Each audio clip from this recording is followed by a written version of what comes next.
Salut, les rencontres Paradj à Bugarache du 26 au 29 juillet, 4 jours de conférences et de rencontres et de discussions sur le mystère de Rennes-le-Château. Mystère de Rennes-le-Château que nous proposons d'aborder de l'intérieur et non pas de l'extérieur. Pourquoi parler de mystère de Rennes-le-Château plutôt que d'affaires, d'histoire ou d'énigmes de Rennes-le-Château? C'est que l'idée de mystère induit quelque chose de caché qui est à révéler ou qui est à connaître et quelque chose de caché qui est à plusieurs niveaux. Alors il y a bien évidemment quelque chose de caché sur un plan matériel, un trésor numéraire, hein, dont l'existence a suffisamment été démontrée de manière certes indirecte mais néanmoins indubitable. Cela inclut aussi des reliques archéologiques, voire des artefacts extraterrestres. Ce qui est caché peut être aussi d'ordre subtil, c'est-à-dire qu'il y a des vérités qui sont cachées ici, qui sont à découvrir.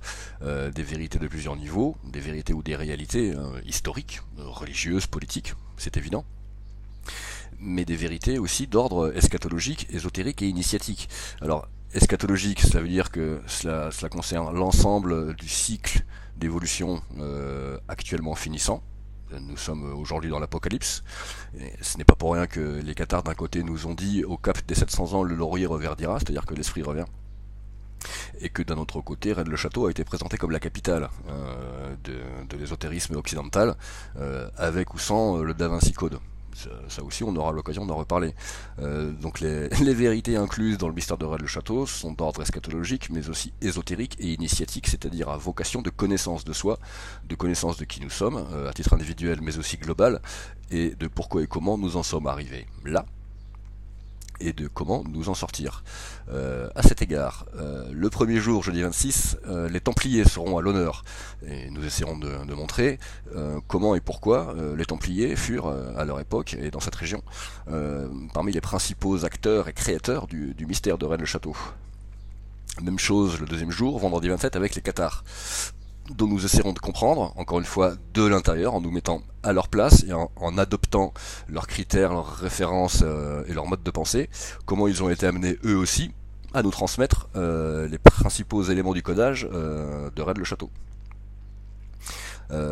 Troisième clé de compréhension du mystère de Rennes-le-Château, qui est inédite à mon sens, quasi, du moins sur la scène francophone, car les anglophones sont un petit peu en avance sur nous dans ce domaine, c'est la physique de pointe, la physique avancée, la science de pointe, qui confirme la spiritualité traditionnelle, à tel point qu'il nous est possible désormais d'expliquer en termes scientifiques, techniques, rigoureux, des phénomènes dits ésotériques ou spirituels, de genèse, d'évolution de la conscience et d'élévation de la conscience, d'amplification et d'intensification de la conscience.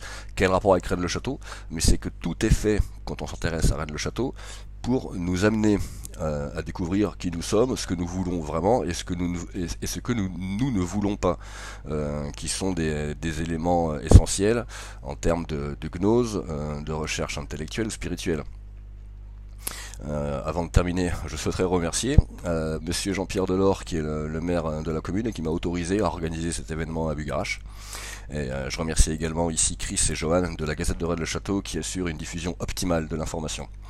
Et pour terminer, puisque nous sommes aujourd'hui le 14 juillet, le nom de ce festival, Paradj, c'était la valeur clé de l'esprit occitan, de l'esprit cathare, courtois, de l'esprit chevaleresque. Le paradj, c'est la droiture et l'honneur, c'est la réciprocité, c'est le mérite, c'est l'égalité. Le paladj, l'esprit courtois et chevaleresque des cathares, c'est l'idéal chrétien réalisé, c'est l'idéal républicain préfiguré.